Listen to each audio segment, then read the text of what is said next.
a small EDC flashlight that packs a lot of punch. This is the Fenix PD25. Let's go ahead and take a look. I own two other Fenix flashlights. They're a little bit dated now, but they still work great. And I like those, purchased both of those, purchased this one as well, the Fenix PD25. Let's go ahead and jump straight into the battery. This is a CR123A or a 16340. For those that don't know, based on my research, because I haven't used the 16340, but basically it's a rechargeable version of the CR123. Now, this is going to provide more lumens than the CR123, but we'll get into that in just a minute when we talk about the mode, so hang on there. To turn the light on, you've got the tail switch. So one press will turn it on. Let me get this turned down just a little, there we go. So one press will turn it on, press will turn it off. It also has the mode of momentary on with just that light press. I really like that design in flashlights. Glad this one has it. Now, once we're on, to go through the different modes, you've just got this side switch. So that'll cycle you through the different modes, and then a long press will put it into strobe mode. The modes that we have on this is low, which is 5 lumens. That's 53 hours on both batteries. The next mode is 50 lumens. That's 7 hour, 10 minutes, both batteries. On high is 150 lumens. This is where we start to differentiate. Is 3 hours, 15 minutes. That's with the CR123 battery. And 2 hours, 25 minutes with the 16340. Turbo is 400 lumens, and that's 1 hour, 10 minutes with the CR123. And it's 550 lumens with the 16340 battery, and that's 35 minutes. And the strobe is 400 lumens as well, and 550 lumens as well with the 16340 battery. So that will get you a little more juice if that's the route you choose to go. Now, one thing a lot of people ask with these type of flashlights, you can see we're in 5 lumens here, 50 lumens, and we'll just put it on high at 150 lumens. If I turn the flashlight off, a lot of flashlights, what will happen is reset to the lowest setting. This one, however, has a memory setting. So whatever you last left it in, whatever mode you last left the light on, it will return to that mode upon turning the flashlight back on. I like that aspect of it. Now let's break away from this one and go ahead and give you some idea of what the beams look like in some night shots with this around the house. In my filming room / storage room for my outdoor equipment, it is 10 by 14 feet. The camera is all the way against the far wall, so you're looking at the long ways of the room here. So as we kick this flashlight on into the 5 lumens, that just kind of gives you an idea. I have the flashlight directly in front of the camera there. Now you can kind of see the end of the wall. You can see the sleeping bags there hanging up. And it never shows up on camera as well as it might show up in person, so it's a little bit brighter than what you're seeing. Now we'll switch to the 50 lumens. Quite a bit of difference there. And again, in the camera, it looks a little bit yellow. It's the light is not yellow. It's more of a bright white color. So that's just kind of how the camera's filming in very low light conditions. Now we'll go to 150 lumens. Now we'll jump up to 400 lumens. This is the turbo mode. So you can see this puppy for the size. See, there's a little bit wider. It's the camera, guys, that's making the color look funny. But you can really see. So right now, maybe it looks like a room without good light in it if it had its own light. But this is just this little flashlight. That's the only thing that's lighting this room up. So bouncing it off the ceiling really, really lights it up in here. So hopefully that gives you an idea, at least a little bit indoors, what this light is for. And I just shined it in my eyes and that hurt.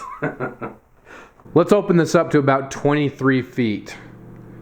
So there's 5 lumens. And again, let me remind you, I can see a lot more light in person than you can through the camera. That's just the way the camera works. It doesn't let in a lot of light. So we'll bump it up to 50 lumens. up to 150 lumens, and up on turbo to 400 lumens. So again, you can see this really throws a lot of light. So nothing on but this little light. There's your 400 lumens right there, and you can see it's really lighting up my entire garage, again, for something that's this big. Some of the features of this flashlight is it has a digitally regulated output, so it maintains constant brightness.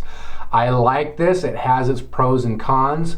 The one thing I like about it is it doesn't dim over time, and sometimes you don't even notice that your flashlight is dimming, and before you know it, it's not hardly outputting anything.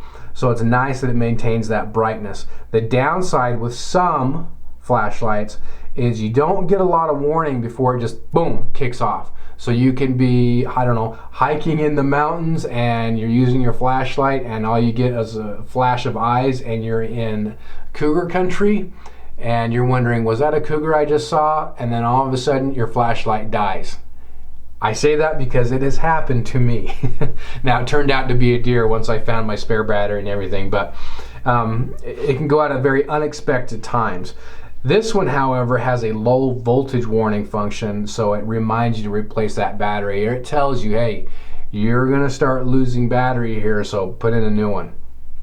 It also has some reverse polarity protection, so if you pull a dingbat move and you put in the battery incorrectly, your flashlight's gonna be protected. It's got an IPX8 waterproof rating, so the company says that it can go to 2 meters for 30 minutes, and it's gonna withstand that. Some of the things that this comes with is a lanyard and a little holster for carrying it and some spare O-rings. For those that care about it, you can see the pocket clip. It would be what I would call a deep carry pocket clip. Got a lot of room there for some clothes or whatever you're gonna put it in there. If you got some thick jeans, who knows. This, it's pretty decent. Seems like a pretty decent clip. I haven't had any problems with it. Honestly, oftentimes I find I'm not even using the clip, I'm just dropping it straight in my pocket. Bright colored clip, I don't know. I probably would have gone with a darker color if it were my preference, but not the end of the world.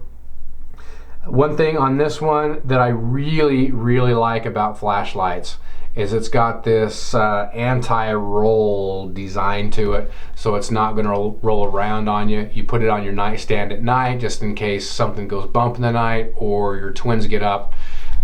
It's not going to roll on you, or at least it's not going to roll off the table, which I really like. Got some great knurling right here. And as far as turning on and off the flashlight, it's easy. I like it. It works well. There's nothing that really impedes and gets in your way. One thing I have noticed is there's been a couple of times, maybe 2 or 3 times in the time that I've been carrying this, that this has been inadvertently turned on in my pocket. I think it's been when I've kicked up my legs when I've been watching TV or something, and I think I've activated it then. But other than that, I haven't noticed it do that. Another aspect I really, really like of flashlights, especially those that are EDC designed, is I like to be able to stand it on its tail. This one you cannot do it, which I think is extremely unfortunate. This is something that I would do to improve this flashlight. You can see the button to turn it on protrudes just outside the wings here. So personally, I would extend these wings just far enough that you could actually tail stand. I like to do that because then you can shoot it up at the ceiling and you can get a really nice flood effect bouncing that light off the walls and really, really light up your room. So unfortunate that you cannot do that. The other part that I would improve on this design, in my opinion, is this side button. It's not a very tactile feel. So sometimes in the dark, I'm doing this because I can't find it. It's for me at least, it's very difficult to tell the difference between this button and just the normal part of the flashlight. Those are my 2 biggest hits on these. What's the size on this thing? It's 3.7 inches long and diameter is about 0.8 of an inch.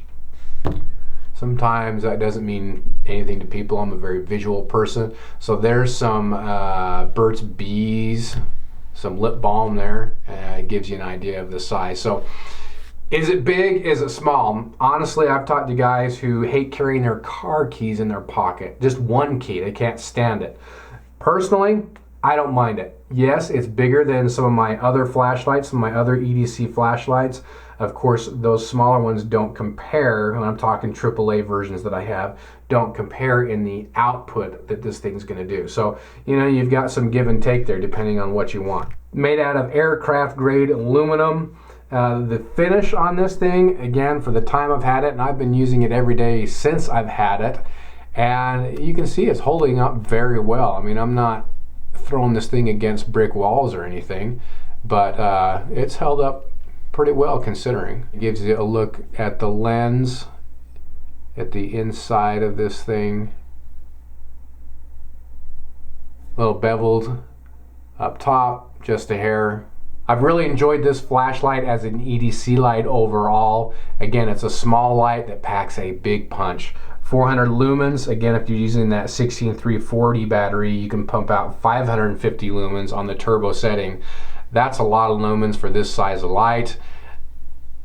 The thing that would really, really make this stand out is, for me, extend these a little bit so I can tail stand it. And for me, I would prefer a more tactile feel on that side button to go through those different modes on the flashlight. Thanks for tuning in, guys. Hopefully this video will give you enough detail to kind of make an informed decision about this flashlight when you're thinking about purchasing it or comparing it to others. As always, thanks for watching. We'll see you.